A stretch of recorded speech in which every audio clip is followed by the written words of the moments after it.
सीना नदीच्या महापुरामुळे सोलापूर जिल्ह्यात मोठं नुकसान झालंय। अनेकांची शेती वाहून गेली, अनेकांचे संसार उद्ध्वस्त झाले। याचा फटका रस्त्यांना सुद्धा झाल्याचं आता दिसू लागलंय।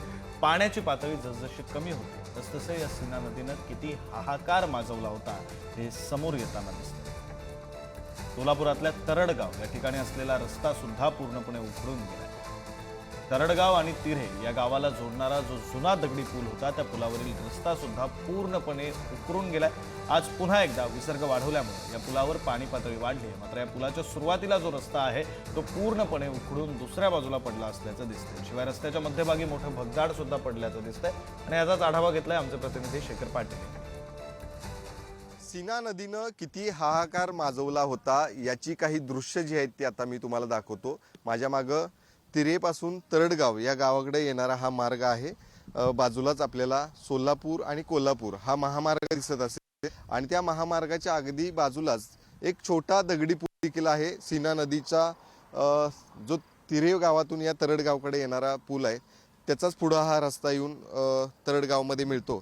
मात्र याच रस्त्याची झालेली अवस्था आपण ही दृश्यांमध्ये पाहतोय।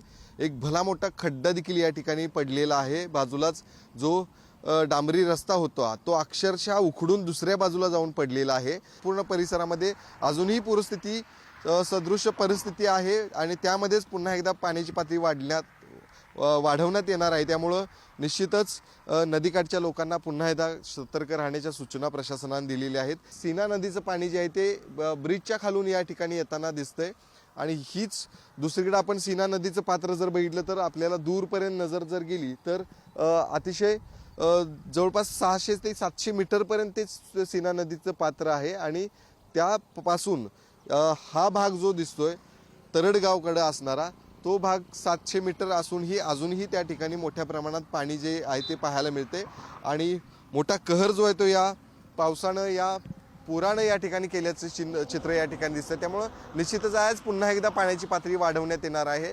पुन्हा एकदा या परिसरामध्ये आता पाणी येते का हे देखील आज पाहावं लागणार आहे। कॅमेरामॅन ओंकार वळवडेसह शेखर पाटील, पुढारी न्यूज, तरडगाव, सोलापूर।